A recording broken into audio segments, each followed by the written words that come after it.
Today, we're digging into a source with daily use English sentences, learn conversation vocabulary. Right. And what we do here is pull out the key takeaways for you. Exactly. So you get the core stuff without needing to watch the whole thing, you know? Yeah. And our goal, really, it isn't just about like memorizing lists of words. No. It's about understanding how native speakers actually use these phrases. Yeah. In real life. Real world communication. That's the focus, isn't it? Not just textbook grammar. Precisely. And this video, it's built around a pretty simple conversation. Part 1 is listening practice. Sets the stage nicely. It does. It's a very common situation. Emma invites Jake to the movies, something, you've probably experienced yourself. Oh, definitely. Giving or getting that invite. And Jake's reply is, well, that's where we find our first key phrase. He says, oh, that sounds fun, but I have a lot of work to do.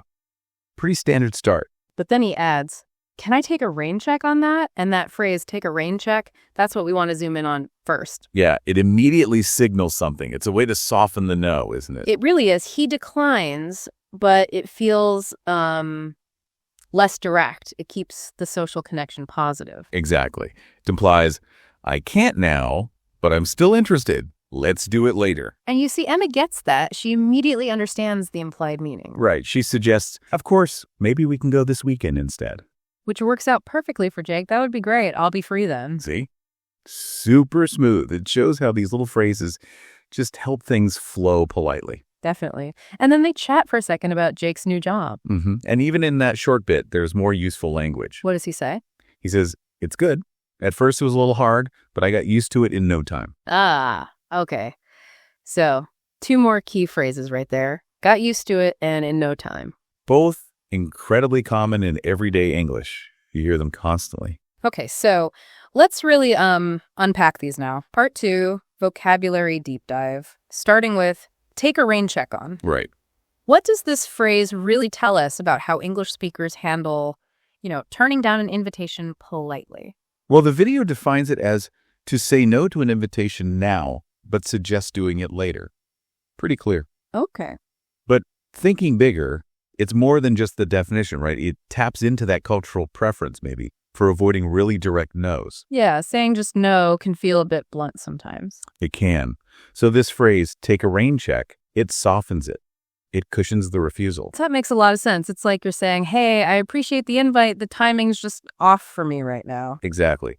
And the video gives a few different examples, which is helpful. Oh, why? Well, using it for dinner, for coffee, even for a Valentine's dinner, which shows it works for slightly more significant plans, too. So it's flexible, casual plans, slightly bigger plans. Mm-hmm. And there's that slightly funny example about actual checks, like financial checks. Huh, yeah, a bit of wordplay there. Yeah. But even that still carries the core idea of postponing something, dealing with it later. Interesting. So the main thing is putting it off politely. Okay, let's look at get used to. Okay. Jake said he got used to his new job. What's that telling us about adapting? The video defines get used to as become comfortable with something new over time. Over time. That's key. It is. And, the fact that this phrase is so common might suggest that adapting, adjusting, it's seen as a normal part of life, maybe. Like there's an expectation you'll sort of roll with it and adjust. Perhaps. You demonstrate resilience, you adapt.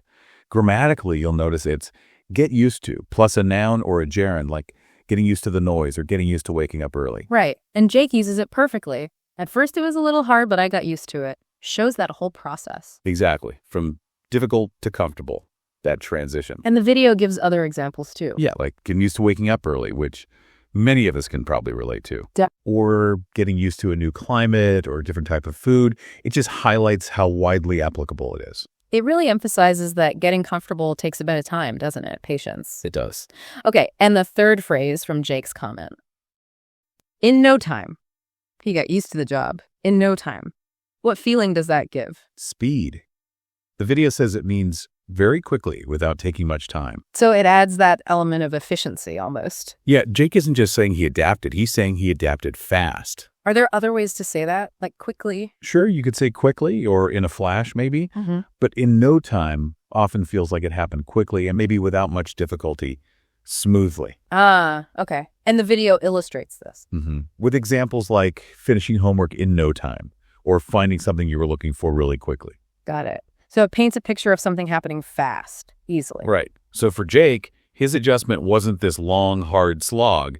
It happened pretty rapidly. Which brings us nicely to part 3 in the video, the listen and answer practice. Yeah, this part is all about checking your understanding of that first conversation. Making sure you didn't just hear the words, but got the meaning behind them. Exactly.